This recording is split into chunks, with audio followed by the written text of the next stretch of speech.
ประกันสุขภาพแบบเหมาจ่ายจากทิสโก้หมดกังวลกับวงเงินค่ารักษาพยาบาลแบบเหมาจ่ายตามจริงไม่ว่าจะเจ็บป่วยหรืออุบัติเหตุสูงสุด 1.8 ล้านบาทต่อครั้งที่สำคัญนะครับไม่ต้องตรวจสุขภาพไม่ต้องสำรองจ่ายครับ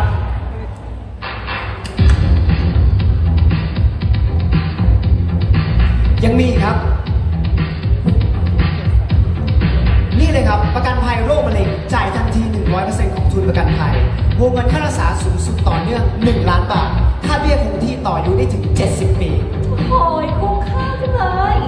รับไหมครับรับสิคะไม่รับหัวใจพวกผม2 คนนะครับตัวท็อปเป็นแทนทิสโก้เลยนะ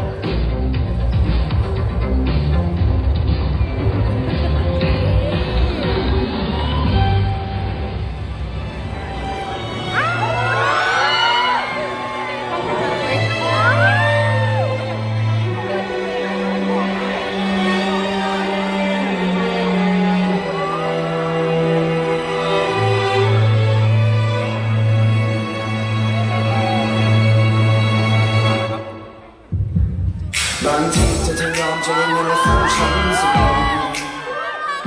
บางวันที่ไม่เจอจะไม่เธอต้องเงียบเหงาบ่อยๆให้จริงไม่เลยยังไม่เคยจะไปหาใครๆที่อย่าไปคิดอะไรก็อย่าไปรู้เอาไว้ตอนนั้นเธอจะทำอะไรแต่ใจถึงสมอง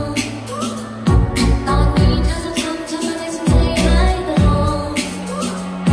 ไม่ดูไม่แลไม่แค่ในใจฉันยังไงก็จะไม่คิดอะไรแต่ฉันคิดยังไง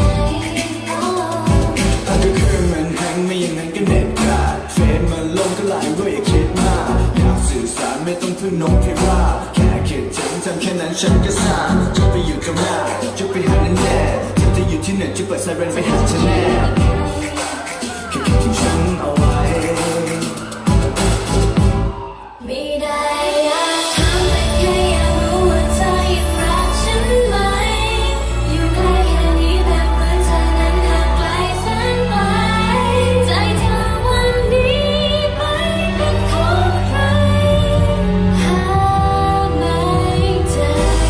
อยากเอาที่เธอในความไม่หันวันนั้นกลับมาได้ไหมมีเธอมีฉันไม่ว่าเรามันจะอยู่ที่ใด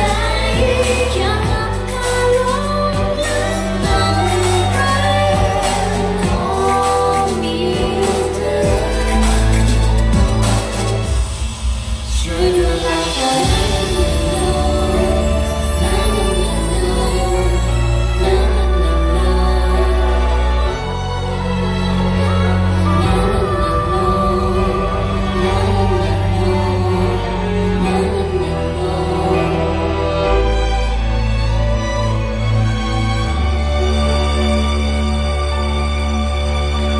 ขอเสียงปรบมือด้วยค่ะ นี่คือโชว์รักสุดใจนายตัวท็อปนะคะแหมสุดยอดจริงๆเลย มีแฟนคลับมาด้วย ขอเสียงแฟนคลับหน่อยเลย